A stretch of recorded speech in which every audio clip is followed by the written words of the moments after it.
puisque je suis née à Misserguine.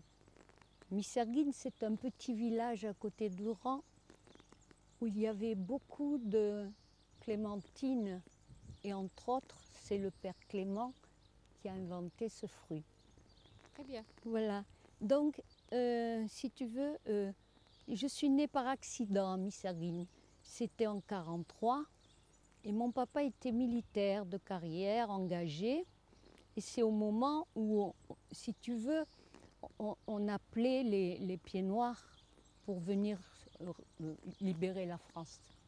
Donc il est parti par le Maroc, mais entre-temps je suis née.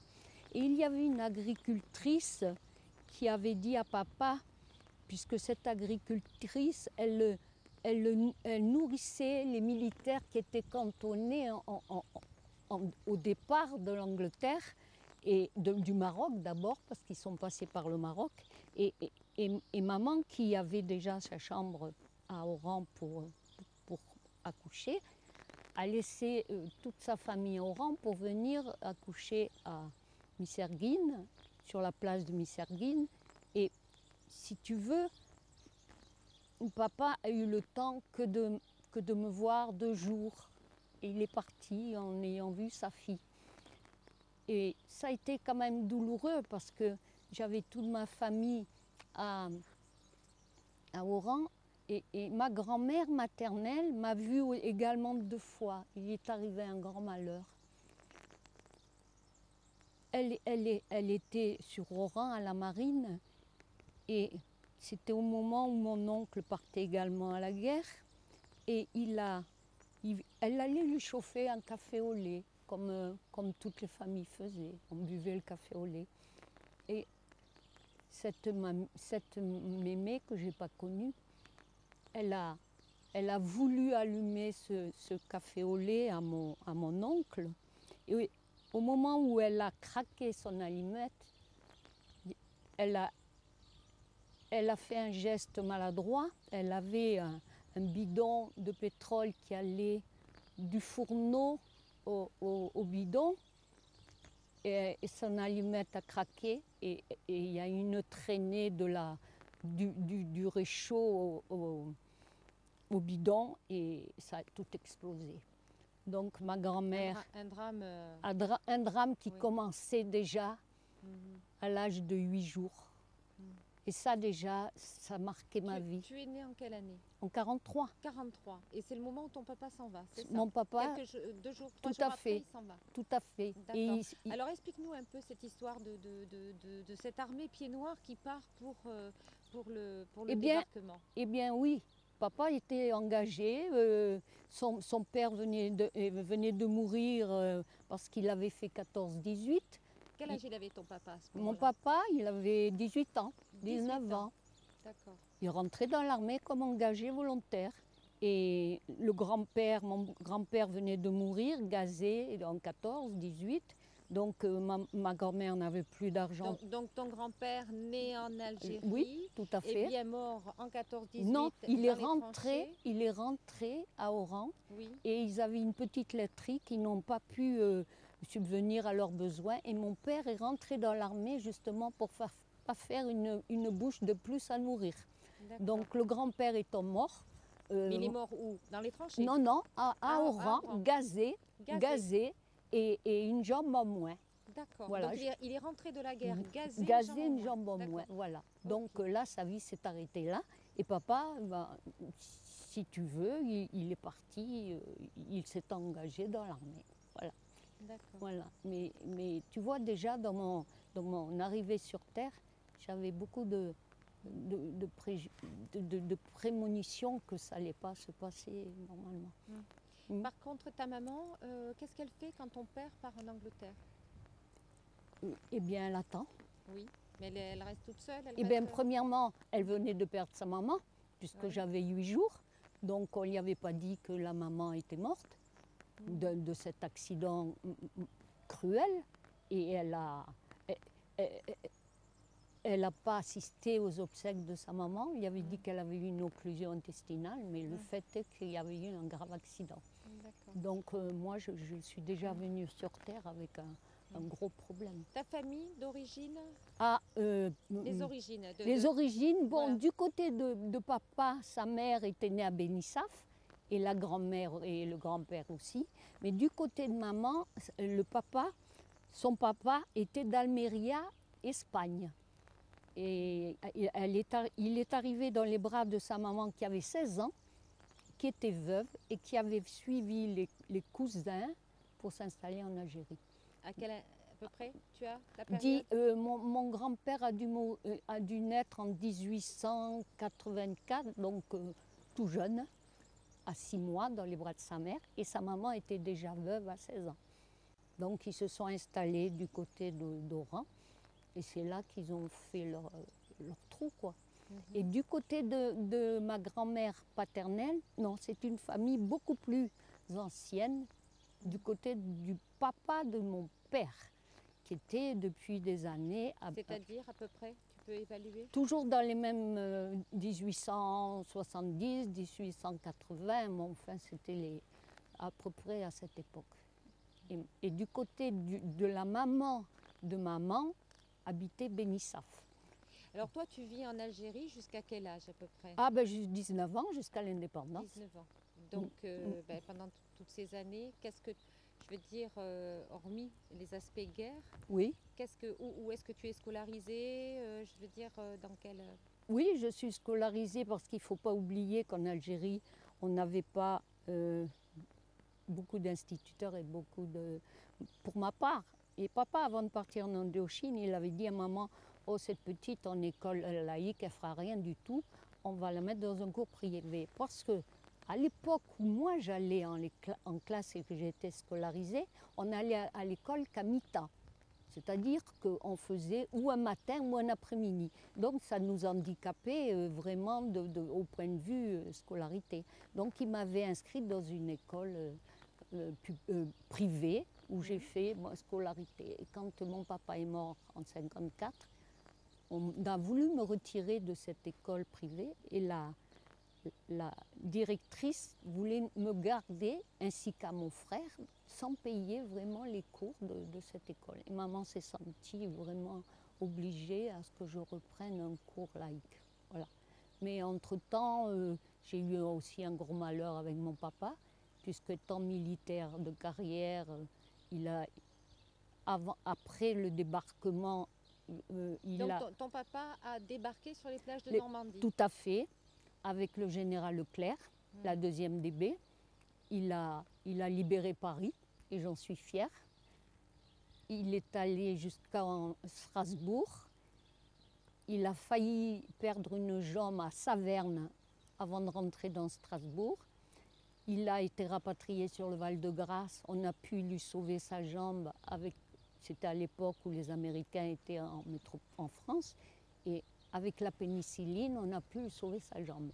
Donc il est resté plus de 6 mois au Val-de-Grâce. Et à l'époque, il y avait beaucoup de métropolitains de Paris qui cherchaient des malades, des blessés pieds noirs.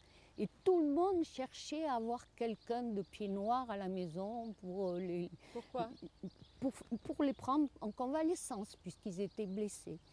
Et mon frère... Tu veux dire qu'il y avait un élan du cœur des tout à fait dans le fait de prendre en charge des blessés pieds noirs. Et ils reconnaissaient oui, tout à fait. qu'ils avaient fait partie des libérateurs de la France. De la France. Et mieux que ça, mon frère, qui est né en 1945, donc après le débarquement, a une marraine qu'il ne connaît pas, puisque c'est les dames qui habitaient à Paris qui ont pris mon papa en convalescence et qui ont dit à mon papa, bon, eh bien, est-ce que vous avez un enfant en Algérie qui vous attend, je me porte garant de lui et je voudrais être la marraine. Donc Marie-Louise Lamézière, si elle est encore en vie, saura que je suis encore dans la vie avec mon frère et maman vivant. Et que tu penses à elle? Tout à fait. Marie-Louise Lamézière, je l'ai toujours entendu dire par maman que c'est une personne qui est marraine de mon frère, sans les connaître. Pour qu'on leur rende hommage, tu peux nous dire les prénoms de tes parents? Alors, mon papa s'appelle Emmanuel comme le Christ. Et maman s'appelle Placida. Placida. Mais elle a horreur de son prénom parce que sa grand-mère avait eu aussi une enfance très malheureuse puisque les premiers pieds noirs ont beaucoup souffert en Algérie et elle ne voulait pas qu'on l'appelle Placida.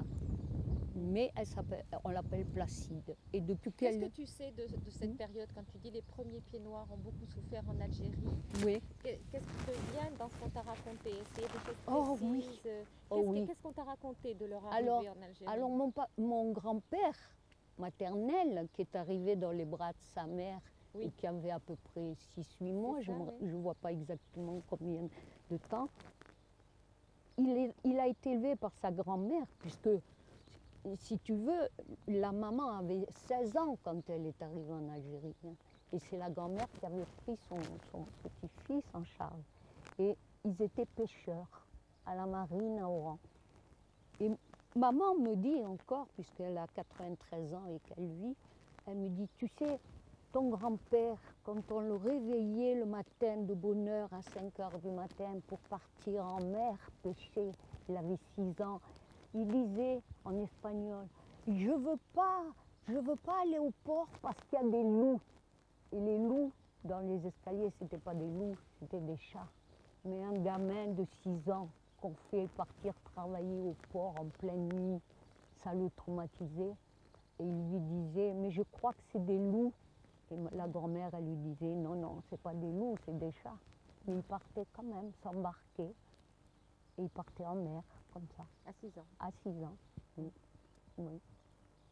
Ça, c'est du côté de mon grand-père. Et du côté de ta grand-mère? Et du côté de ma grand-mère, ça a été une femme exemplaire. C'est cette dame qui est morte brûlée vive. Oui. Elle a été placée dans des familles qui n'étaient pas des colons. Moi, je n'appelle pas ça des colons. Des familles qui avaient de l'argent, peut-être. Aisées. Et elle faisait le ménage, elle faisait la lessive. Mais des gens très pauvres dans ma famille. On est partis. Je crois que c'était la majorité des pieds noirs qui Tout à prenaient fait. leurs origines chez des gens très pauvres. Oui. Monsieur Ripoll se parlait ce matin de va-nu-pied. Ah oui, on y est arrivé en espadrille. Qui venaient de grande misère. Ça, tout à fait. On venait parce qu'on n'avait rien à manger dans la ville, dans les pays, en Espagne tout au moins. Moi, c'est mon côté espagnol. Du côté de mon mari, ils sont italiens. Ils arrivaient de Procida. C'est une île au large de Naples. On est allé faire un pèlerinage et reconnaître un peu le pays de ses ancêtres. C'est également la même chose. Ils arrivaient comme des va-nu-pieds en Algérie. Voilà. Ouais. Et nous, après, on a eu un grand malheur. Parce que maman est restée veuve à 33 ans. Papa étant militaire, il est parti en Indochine. Il est allé jusqu'à presque 27 mois d'engagement et il a fait la bataille de Dien Phu. Donc la bataille de Dien Phu, ça a été pour moi terrible parce que il est allé jusqu'au bout, jusqu'à la capitulation. Ils ont déposé les armes le 7 mai 1954. Il a été fait prisonnier par les Viettes. Il a fait une longue marche dans la jungle pour le laisser mourir, arriver dans un camp où, d'après les dires des camarades, il faisait 35 kilos. Il est mort d'épuisement puisqu'ils ont fait une longue marche que beaucoup d'écrivains ont raconté. Et au bout de 800 kilomètres, il s'est affaissé et il est mort comme ça, quoi. Et ça m'a beaucoup marqué parce qu'à l'heure actuelle, on ne sait pas où il est enterré. On n'a pas de tombe. Alors, on se dit, il est peut-être pas mort. Il est toujours. Et on a vécu. Moi, je n'ai pas eu une enfance heureuse parce que depuis mes 11 ans, je vis ce traumatisme. Et ça, c'est terrible. Après, nous avons eu le rapatriement. Après, maintes et maintes. Donc le rapatriement, quand tu rentres d'Algérie, comment vous prenez la décision? À quel moment alors là, c'est encore une drôle d'histoire. Mon oncle était cuisinier sur un pinardier, le Borgne. Je crois que c'est le Pierre Le Borgne, parce qu'il y avait le Marie Agnès, le Marie Louise, enfin disons, tous les pinardiers d'Oran, ils faisaient la navette entre Marseille et Oran. Et il a rapatrié mes frères comme ça. Ils sortaient de l'école, il les prenait, il les amenait sur Marseille. Et moi, avec maman, le 5 juillet, j'ai failli être enlevée. Donc, comment ça s'est passé? Ça s'est passé, il y avait des hordes Donc tu parles bien du 5 juillet à Oran, le jour du massacre. En 62? Oui, en 62. Donc tu y étais, tu avais quel âge? J'avais 19 ans. 19 ans, puisque je suis de juin, et ça s'est passé en juillet, le 5 juillet. Le matin du 5, tout paraissait normal, et vers les 11h, midi, on a appris que sur la ville, les Arabes tuaient les Européens. Mais c'est arrivé après dans tous les faubourgs. Ils remontaient de la ville et ils prenaient tous les gens dans les rues. C'est ce qu'on appelle les disparus. Parce qu'ils ont raflé au moins 2000 Européens comme ça. Et moi, maman, on n'avait plus rien à manger puisque tout était fermé. Les Européens commençaient à partir. Et j'avais voulu aller acheter au coin de la rue, à une épicerie, ce qu'on pouvait manger. Et à ce moment-là, il y a une traction avant qui est arrivée à ma hauteur. Ils ont ouvert la portière. J'ai vu des couteaux, j'ai vu des mitraillettes, j'ai vu tout ce qu'il pouvait avoir de mauvais. Et maman qui était à la fenêtre a vu que j'allais être emportée. Elle a crié « Jeanne-Marie !» Et moi j'ai tourné la tête, je me suis collée contre la palissade du stade où j'habitais. Et ça a été mon papa qui devait peut-être me sauver la vie. Ils ont fermé la portière, ils sont repartis. Mais le 5 juillet, on a laissé tout ouvert, on a laissé la porte ouverte, on n'a rien pris. On est parti se réfugier dans une école avec Mule, l'école Jean Zé, je ne sais pas si tu ne connais pas, Mule. Et là, c'était terrible parce que on était comme des bêtes, on était tous affalés sur des lits de camps militaires, puisque c'était l'armée française qui pouvait un peu nous réconforter, puisqu'ils n'avaient pas le droit de sortir dans les rues pour venir à notre secours. Tout à fait.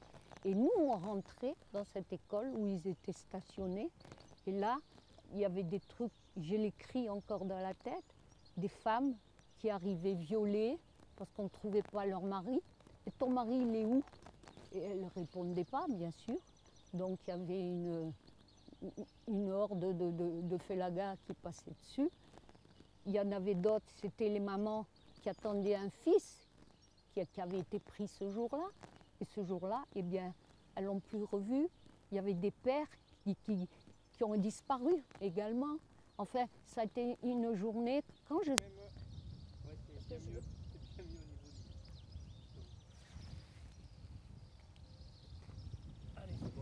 Oui, alors... Quand tu rentres en France, tu racontes cette histoire? Oui. À qui tu racontes cette histoire? Aux Marseillais. Marseillais. Alors les Marseillais... Oui, mais avant d'arriver là, quand on est arrivé,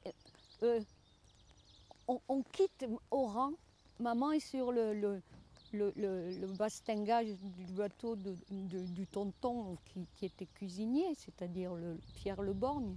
Elle me dit, tu vois, Jeanne-Marie, eh ben, ce pays, on ne le verra plus. Il faut l'oublier, c'est fini. Et on est parti. Et arrivé au large de Marseille, les CRS sont montés à bord. Les CRS, c'est-à-dire l'armée de Gaulle.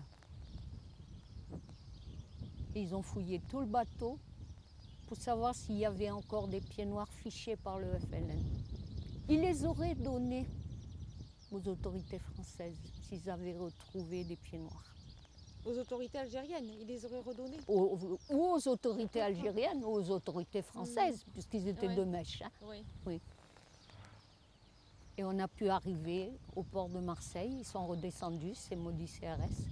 Ils n'ont trouvé personne, mais le patron, là j'ai un trou, le capitaine du port le capitaine à bord qui prenait beaucoup de pieds noirs entre Alger, Oran, Marseille, qui faisait la navette. Eh bien, ce brave homme, il a été emprisonné parce qu'il aidait les pieds noirs à être rapatriés sur la France. Il a fait de la Tu veux prison. dire que le capitaine du bateau qui vous ramène, il est emprisonné, mais pourquoi? Enfin, à quel moment? C'est-à-dire qu'on a cru qu'il était vraiment un personnage certainement de l'OS ou qu'il aidait les pieds noirs. Il a fait de la prison. Puisqu'il fallait partir, il fallait bien qu'il y ait des gens qui vous acheminent d'une côte à l'autre. Ah non, mais non. Leur bonheur à ces autorités françaises, c'était de nous voir mourir. On les gênait. On était des renégats, ils ne pouvaient pas. Quand on est arrivé dans les années pour libérer la France, là, on était de bons Français. Mais au retour, on les a gênés. Et ils ne nous attendaient pas en France. On les a gênés. Et on a été lâchés par tout le monde. Et notre arrivée à Marseille, sur le port de Marseille, les pauvres pieds noirs qui avaient pu avoir un petit conteneur de 8 mètres cubes, c'est pas grand, 8 mètres cubes. Ils ramenaient quelques affaires dans un conteneur. Tout à fait. Il est plongé dans l'eau. Dans l'eau de mer? Dans l'eau de mer, les dockers. Et ils étaient en grève à Marseille. Il n'y avait aucun bateau qui venait nous secourir. Et des avions aussi, même chose. Ils étaient en grève, les dockers de la CGT à Marseille. Et après, moi j'avais la chance d'avoir mon oncle qui nous a hébergés 5 mois dans le quartier de Defer, comme par hasard. Et tous les jours, quand on voyait il voyait des 9A et des 9G sur les voitures, les plaques d'immatriculation, on était fouillés. Ils nous fouillaient dans le cas. 9A, 9G, c'était les immatriculations d'Algérie. D'accord. C'était ce qu'on était 92, 93, 91. Ça, c'était le département d'Algérie.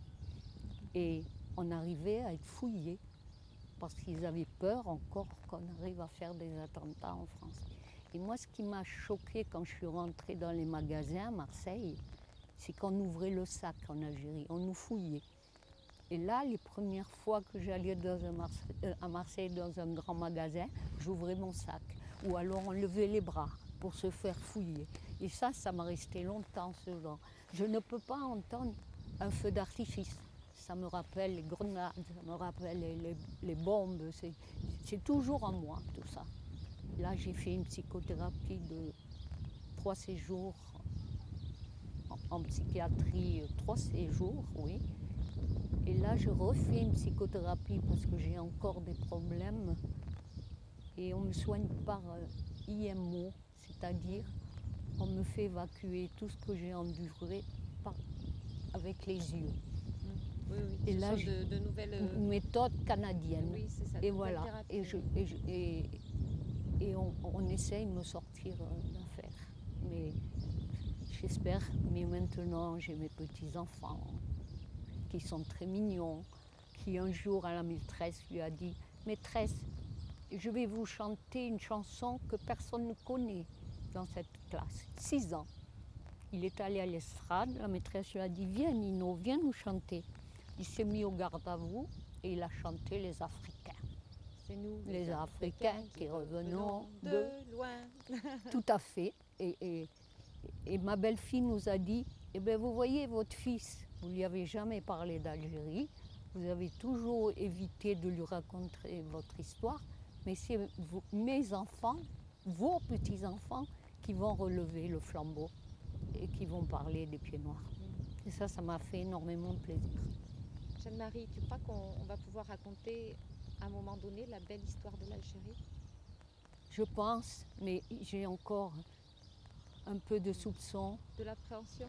Oui, je pense que c'est pas encore tout à fait clair, qu'il y a encore beaucoup de gens qui nous dénigrent. Mais ça serait beau que la vérité éclate et que les médias soient un peu de notre côté aussi. Parce que c'est ça le plus important. On n'a pas fait que des vilaines choses en Algérie. Non, On a même fait plus de belles Oui, choses. mais on nous a tellement, comment dirais-je, Diabolisées. diabolisés qu'on a peine à croire qu'un jour la vérité éclatera. Quand tu viens à un colloque comme celui-là, Camus et la violence politique et Oui. toutes ces personnes que tu retrouves, bien sûr de la même communauté, etc. Par exemple, cette matinée, ce matin, Oui. ce départ de colloque, ton ressenti? Ah, mais moi, je fréquente ce genre de colloques et de congrès depuis les années 70. J'ai été rapatriée, nous sommes mariés à Marseille en 63. Nous avons quitté la famille. Nous sommes arrivés dans le Nord, mutés, puisque mon mari est instituteur. Et 6 ans dans le Nord, Instituteur pied noir, muté à Lille. Oui. C'est Oui. vrai cette histoire qu'on raconte que la plupart des fonctionnaires pieds noirs Tout étaient à mutés à fait. Lille? Tout à fait, on se retrouvait à C'est-à-dire que Lille. systématiquement on les mutait sur On les Lille. mutait. Et c'est marrant parce que C'était une punition je ne d'envoyer sais des pas gens à si Lille. c'était une punition, mais on s'est tous retrouvés là-haut. Les policiers, les fonctionnaires, tout ce qui est... Franchement, c'est souvent la destination que les gens ne veulent pas. Tout à fait, mais les gens du Nord sont très accueillants.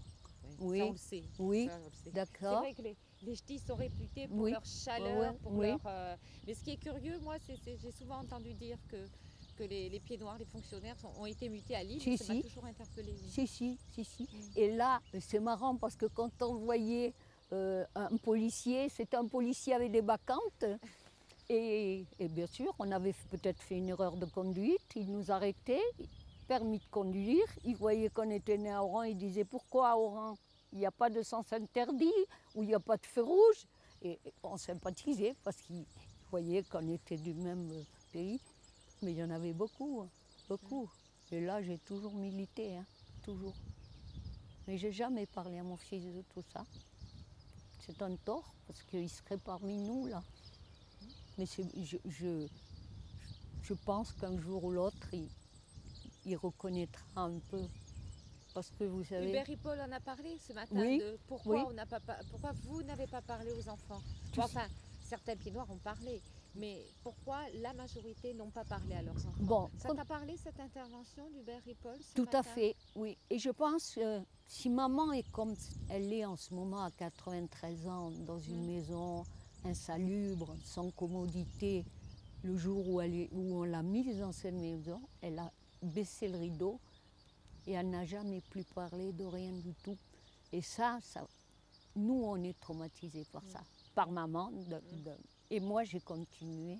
Mais là, mon fils, il est allé en classe dans les lycées, les enseignements secondaires, et il revenait avec des expressions qui ne me plaisaient pas du tout. Il me disait, maman, mais toi, tu es pied noir. Pourtant, mon professeur d'histoire, il a dit que les pieds noirs en Algérie, ils faisaient suer le burnous aux Arabes. Vous étiez tous des colons, vous leur avez fait du mal aux Arabes. Alors on ne pouvait rien expliquer d'autre à ce gamin qui était contre... On était à porte-à-faux avec lui. On n'arrivait pas à lui faire entendre raison, puisqu'il avait son professeur d'histoire. Oui, un professeur, c'est référent. Tout à fait, oui. tout à fait. Alors on ne pouvait pas raconter un peu l'histoire de ce qu'on avait passé. Moi j'ai été témoin, j'avais 11 ans quand... 11 ans en 71 et on était comme ça aussi interpellés par les professeurs. Tout à fait. Hein, et en tant que gamine, 11 ans, fille de pied noir, je me suis rebellée. C'est-à-dire qu'il faut avoir une sacrée détermination et aussi être sûr de soi, sûr dans son cœur, sûr dans sa tête, pour oser dire à un prof non, je ne suis pas d'accord avec vous. Voilà. Parce que tu as passé un peu en Algérie ce que tous les premières générations ont passé. Tandis que mon fils, c'était la deuxième génération. Et on avait, nous, à se battre. Nous, à mettre la tête dans le guidon et foncer. Parce qu'on avait envie de dire merci à personne. Et on a voulu s'en sortir. Voilà, tout à fait. Donc, mon mari a refait une spécialisation dans l'enseignement des handicapés. Il a réussi sa truc de psychologique et on a refait des mutations. On est arrivé dans la Drôme où on nous a acceptés. On est resté 30 ans dans la Drôme. C'est amusant parce qu'à chaque fois tu me dis Quand tu parles de cette arrivée en France, à chaque fois tu me dis, quand tu parles des lieux où vous êtes passé, tu dis on nous a acceptés. C'est-à-dire qu'à chaque fois c'est important d'être accepté. C'est-à-dire c'est pas comme une évidence quoi. Ah oui, ah oui. C'est pas une évidence. À Marseille, on ne nous a pas acceptés. Mm. À Marseille, c'était Gaston Defer qui voulait nous jeter à la mer. Non, non. Mm. Mais plus on montait peut-être, et plus les gens trouvaient qu'on n'était pas ce on avait dit au départ. Qu'on était Il y avait des gens... peut-être dans certaines régions plus de lucidité. Tout à fait, tout à fait. Oui, oui. Et là, dans la Drôme, mon mari a fait une carrière magnifique. Il était directeur d'établissement spécialisé. Moi, je vais te dire une chose. J'ai tellement été confrontée à des réactions, même dans la Drôme, à mes directeurs, à mes secrétaires, où je n'ai jamais eu de promotion. Je suis restée Jeanne-Marie. Je n'ai jamais voulu évoluer. Je ne voulais rien faire pour qu'on m'accepte. J'étais pied noir avant tout et je me battais que pour cette cause. Un jour, mon directeur, il me dit, non, on prenait le café, parce que c'est moi qui leur préparais le café. On avait un petit quart d'heure où tout le monde disait la sienne, on racontait la soirée qui est précédente en fait. Et un jour, mon directeur a eu le malheur d'aborder ce problème d'Algérie et il habitait près de la Belgique. Et il me dit comme ça, il parlait avec d'autres personnes qui étaient dans la même salle, il me dit, oui, on habitait près de la Belgique, oui, où il y avait, je ne me rappelle plus le terme, où il y avait ces hold-up, vous savez, ces OS, quand ils faisaient les hold-up pour se réfugier. Alors là, mon sang n'a fait qu'un tour. Je me suis plantée devant lui, j'ai dit, monsieur, je ne dirai pas son nom, comment vous appelez quelqu'un qui lâche et qui met 1 million de pieds noirs à la mer, qui n'a pas de parole? Moi je dis que c'est un criminel et un assassin. Ils sont tous restés plantés ils avaient tous leur tasse de café. J'ai posé ma tasse de café et je suis descendue dans mon bureau. Et les copines lui ont dit, mais monsieur, il ne fallait pas aborder ce problème, vous l'avez mis en fureur là, c'est pas possible. Il est venu me présenter ses excuses. Il m'a dit, Jeanne-Marie, je ne pensais pas que ça allait vous traumatiser à ce point. Mais tu sais, Jeanne-Marie, je crois que pendant des années, les gens n'ont fait que répéter ce qu'on leur disait. Oui. Ce que disait la propagande, ce que disaient les parents aux enfants, ce que disaient les profs aux élèves. Et souvent, c'est comme dans tous les domaines, les gens ne vont pas chercher à la source. Tu vois, dans les colloques, comme ce colloque du 29 et 30 juin, à l'Institut Saint-Christophe à Masseuve, le but, c'est vraiment d'amener la connaissance, d'amener la culture, d'amener l'histoire, d'amener les faits, de rendre à César ce qui appartient à César, et d'ailleurs de rendre à Camus ce qui appartient à Camus, et de rendre aussi Camus au pied noir. Parce que tous ces intellectuels s'approprient Camus. Et voilà. Et je crois que ce qui est important, c'est que notre rôle aujourd'hui va peut-être être aussi d'amener cette connaissance, de faire. Et je vois en fait autour de nous, nos enfants, nos conjoints qui ne sont pas pieds noirs, nos amis qui ne sont pas pieds noirs, qui aujourd'hui nous rejoignent. Et comme il y en a beaucoup dans la salle, et parce que en fait ils ont compris eux aussi qu'ils ont été, que l'histoire a été falsifiée. Voilà. Tout à fait. C'est grâce à toi, grâce à des personnes comme ça qui se dressent depuis 50 ans, qui se tiennent dignes, fières de ce qu'elles sont, de leurs origines, qu'à un moment donné, la justice et la vérité adviendront. Tout à fait. Je te remercie, Jeanne-Marie. Merci. Pour ce merveilleux moment passé avec toi. Oui, merci. Ça fait une petite psychothérapie aussi.